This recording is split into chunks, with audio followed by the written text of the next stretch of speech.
So imagine you go to a counselor, right? Hmm. Because your anxiety's gotten so intense, it's literally causing severe chest phlegm. Oh, wow. Yeah. Yeah, you feel like you're physically choking on your own stress. So you finally sit down, you ask for a spiritual or psychological cure, and the grand, profound advice you receive is, uh, go get a 9 to 5 job.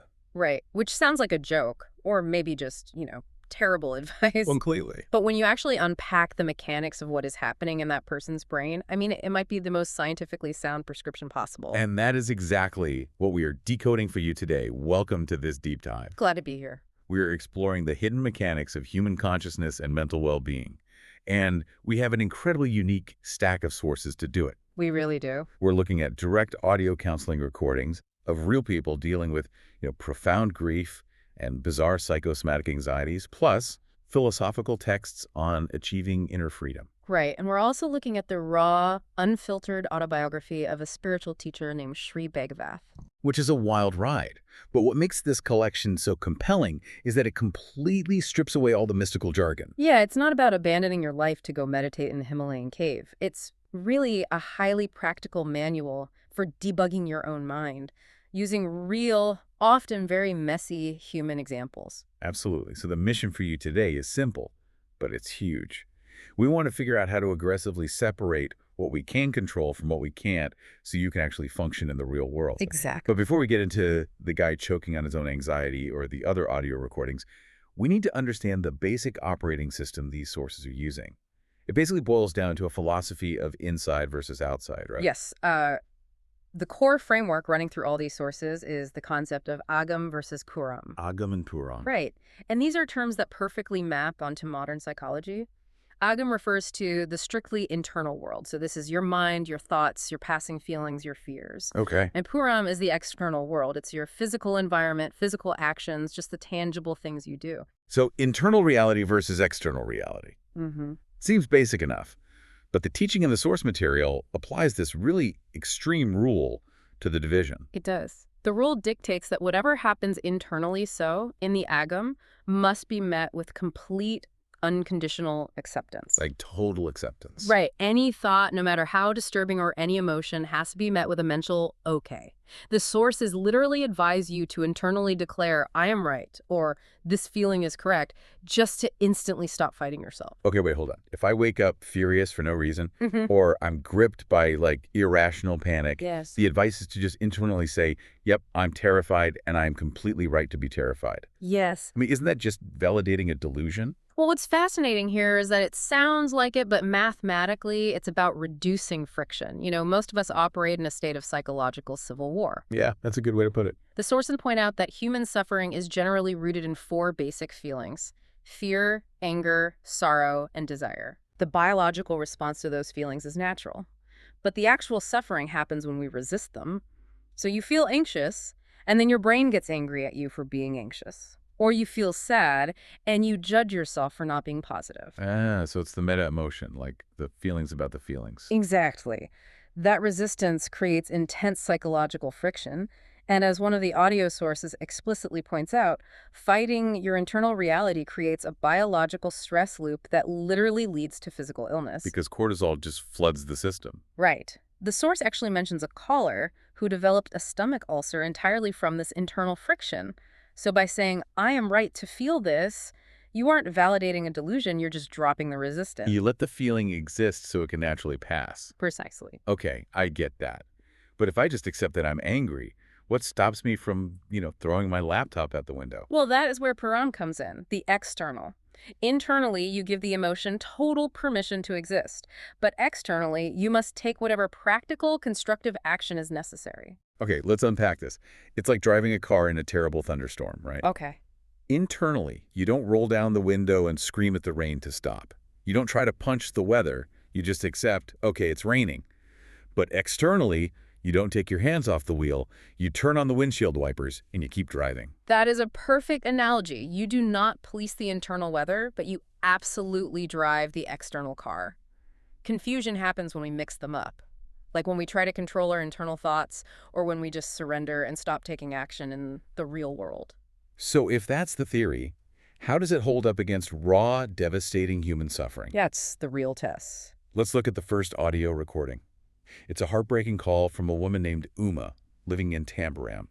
Her 31-year-old son recently died of a heart attack, and he left behind a 2-year-old child. It's just incredibly tragic. She is completely shattered. She's read all these spiritual books trying to find detachment and inner peace, but she is just drowning in pain. And if you listen to the counselor's response, it's basically a masterclass in this agam and puram concept. Because a lot of modern self-help would lean into toxic positivity here, right? Telling her to focus on the good times or find the hidden blessing. Right, but the counselor does the exact opposite. He tells her that even a nani, which is a term for a fully enlightened wise sage, feels profound sorrow when a child dies. Exactly. He is entirely validating her agam. He tells her that crying is not a failure of her spiritual practice. Crying is biologically and spiritually correct. Wow. He literally says, right now, thinking of your child brings tears. That's exactly how it should be.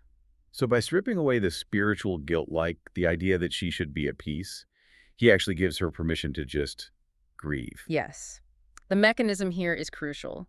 When she judges her grief as unspiritual, she layers immense guilt and frustration on top of her crushing sorrow.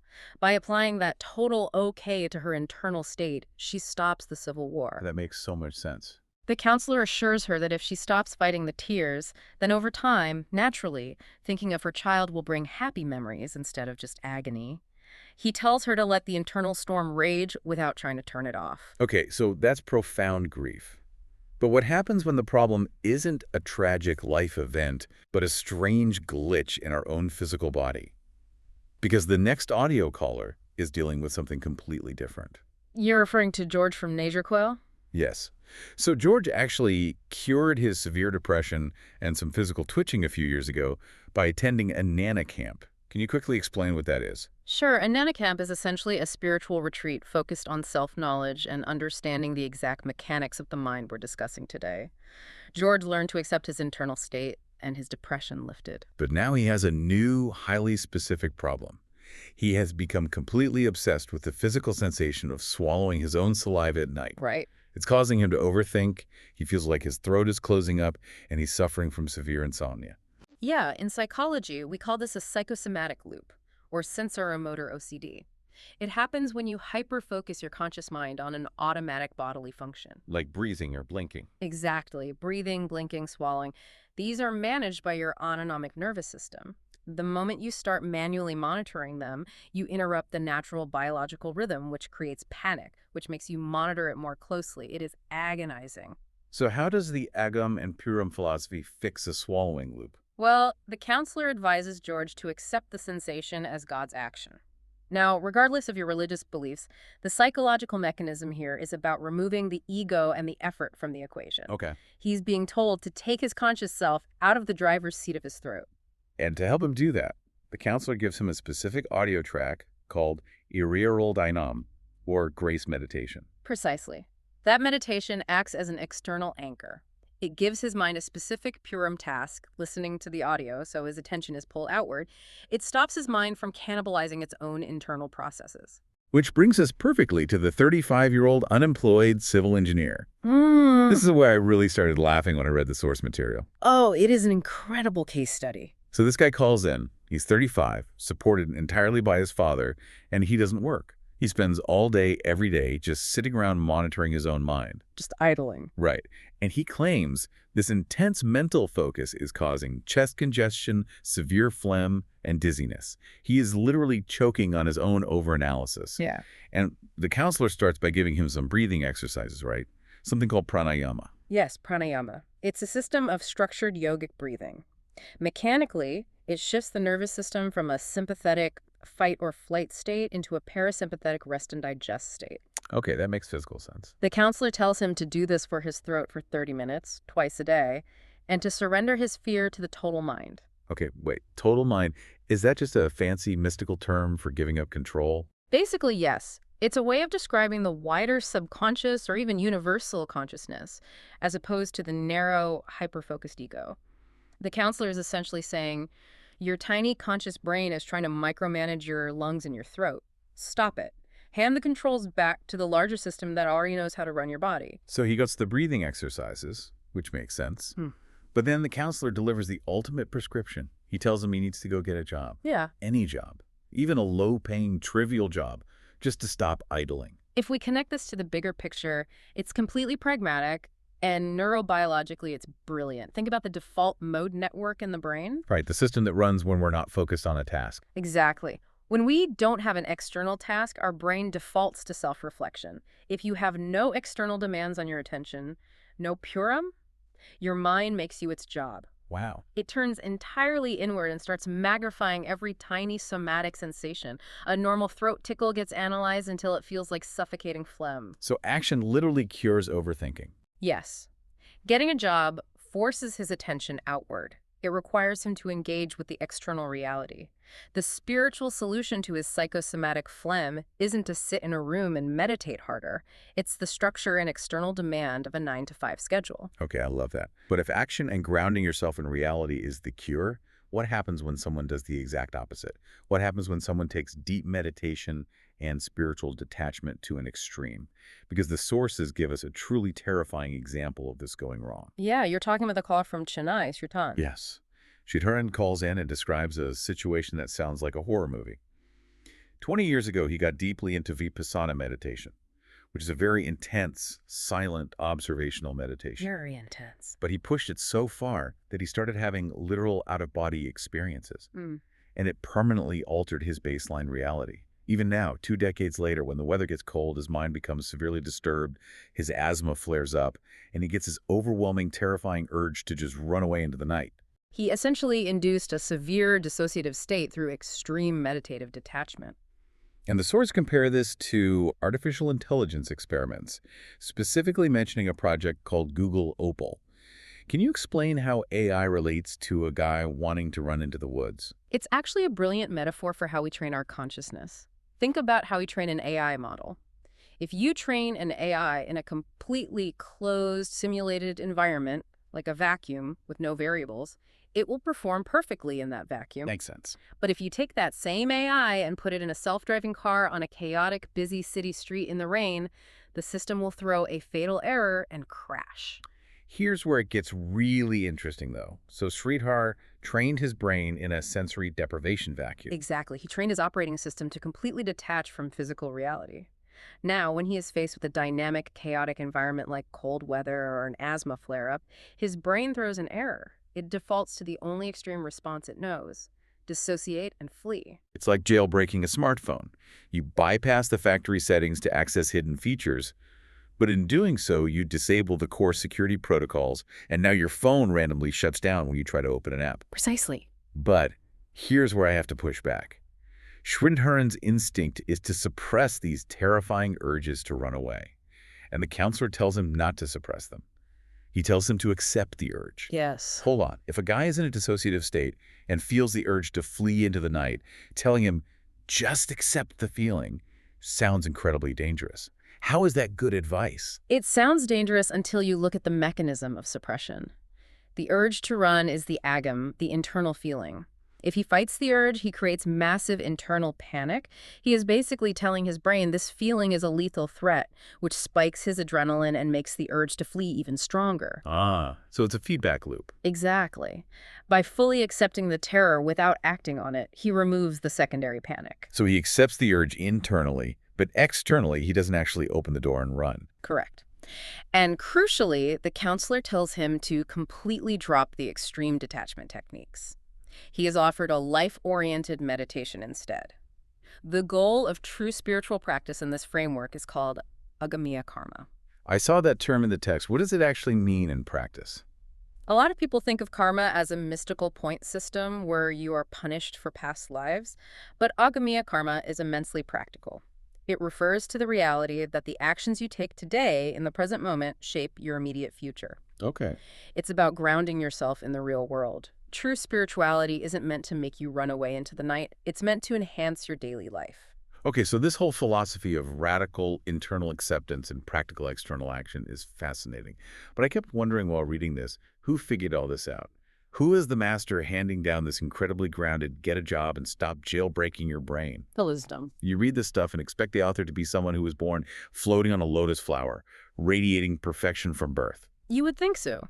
But the reality of Sri Bhagavath's life is much more entertaining and honestly much more useful for the rest of us. Okay, you have to tell me about his origin story, because reading his autobiography, Bhagavath Payanam, was wild. This guy was a menace. He really was. He was born in a rural village called Kayamozi. And he was not naturally academic, nor was he particularly pious. What he had was a fierce, almost aggressive competitive streak and a massive ego. Like the track team story. Yes. When he was in school, a physical education teacher completely ignored him during selections for a 1,500-meter race. Bhagavath felt slighted. He didn't care about running, but his ego couldn't handle being overlooked. So what does he do? So he secretly trained in the deep sand dunes near his village for a month to build up his stamina. Then on sports day, he enters the race and absolutely crushes the state's top runner. Out of pure spite. Pure spite. And it wasn't just sports. By the 5th grade, he was chain smoking. While other kids were studying, he was writing detective novels in the 8th grade. He was openly rebellious and even got into physical altercations with his teachers. Oh, you have to explain the watch story. That was my absolute favorite detail. The watch story is a perfect illustration of his personality. Bhagavath's father wore his wristwatch on his right hand. The father's logic was actually a great anger management technique. If he got furious and wanted to strike someone, having to stop, use his left hand to unbuckle the watch and take it off, would give him a few crucial seconds to cool down. A built-in pause button. It's actually really smart. It is, but Bhagavath, being a total rebel, deliberately wore his watch on his left hand. Of course he did. One day, a teacher rushes at him in anger to hit him. Bhagavath raises his left arm to block the strike. The teacher's hand smashes into the watch, the strap snaps, the watch shatters and flies across the room. Suddenly, the whole fight is completely derailed because everyone is scrambling on the floor trying to find the broken pieces. It's hilarious, but it just paints a picture of a kid who was constantly in conflict. And academically, he wasn't doing any better. Academically, he was a disaster. During his pre-university course exams, he orchestrated a massive cheating operation. This part is crazy. He literally had a tailor sew a secret pocket into the inside of his dhoti. He hid cheat sheets, he called them bit papers, between his legs. He practiced exactly how to look down at his lap without moving his head so the invigilators wouldn't catch him. He did this for 4 massive science exams, and he still failed English and science. It's just unbelievable. So I'm looking at this text and I'm thinking, how does a chain-smoking, exam-cheating, aggressive teenager who fails his classes transform into a spiritual guide whose teachings cure psychosomatic illnesses? It feels like a total disconnect. This raises an important question, right? It feels like a disconnect, but it is actually the most important mechanism in the entire source material. If Bhagavath was born perfect, his teachings would be useless to us. That's a fair point. His messy youth proves that inner peace isn't reserved for the naturally well-behaved. It goes back to that concept of agamiya karma. You are not permanently bound by your past mistakes or your delinquent nature. Your current actions can entirely rewrite your trajectory. So what was the catalyst? Because you don't just go from hiding cheat sheets in your pants to achieving enlightenment after a good night's sleep. What actually changed him? It started, as many profound psychological shifts do, with a harsh moment of social rejection. After he failed those exams, he was walking out of a movie theater in a nearby town. He spotted a former schoolmate, a guy who was a year senior and had successfully made it into medical school. Bhagavath enthusiastically called out to him. And the guy just completely ignores him, right? Basically, yes. The medical student gives him a dismissive, rushed hello, and hurries away, clearly not wanting to be seen with him. Bhagavath felt deeply humiliated. He realized in that moment that he was perceived as a failure, a nobody, while his peers were moving up in the world. So his ego takes a massive hit. Exactly. That humiliation sparked a fire. He decided right then that he's going to make something of himself. He locked himself away to study for his English re-exams, and while he was studying, he read a book that served as the true catalyst. It was a required text for his class called Workers for Humanity. Specifically, the story of Leonard Cheshire. Yes. Leonard Cheshire was a British pilot who flew as an observer on the mission that dropped the atomic bomb on Nagasaki in World War II. Wow. Cheshire was so deeply haunted by the scale of the destruction and his proximity to it that he radically changed his life. He dedicated the rest of his years to opening homes for the dying, the disabled, and the incurably ill. I can see how reading that would be a shock to the system for an arrogant teenager. It dismantled his ego armor. For Bhagavath, reading about a man who carried the literal weight of atomic destruction and yet still managed to channel that immense guilt into profound service, it shifted something fundamental inside him. He realized that his rebellion was just a mask for his own fear of inadequacy. The text mentions he used to take these long walks at sunset out in those same sand dunes where he trained for the race out of spite. And during one of those walks, he makes a decision. He doesn't just want to be successful anymore to prove people wrong. He wants to live a life of service. Notice the transition here, because this is where Agam and Puram come together perfectly. The internal drive, that intense energy and desire for significance, was still there. He accepted it. But the external application, the Puram, shifted entirely from selfish rebellion to selfless service. And he proved it with radical external action. He actively stripped away his intimidating persona. He shaved off this thick, aggressive mustache he loves so much. He fought a massive battle with his traditional family to become a vegetarian. He stopped wearing flashy clothes and switched to simple, white, cuddy, homespun cotton. Shaving the mustache wasn't just a grooming choice. It was the physical mechanism of dismantling his ego. He aligned his physical reality with his new internal goal. He later met a Gandhian named Munyandi, who deepened his commitment to social work, and he began devouring the teachings of Ramakrishna and Vivekananda. He fundamentally rewired his own operating system long before he ever taught anyone else how to do it. It is incredibly grounding. When you look at the whole picture we've covered today, from the weeping mother to the anxious engineer to the cheating teenager who became a teacher, the through line is so clear. Accept the internal storm, but keep your hands on the steering wheel externally. Exactly.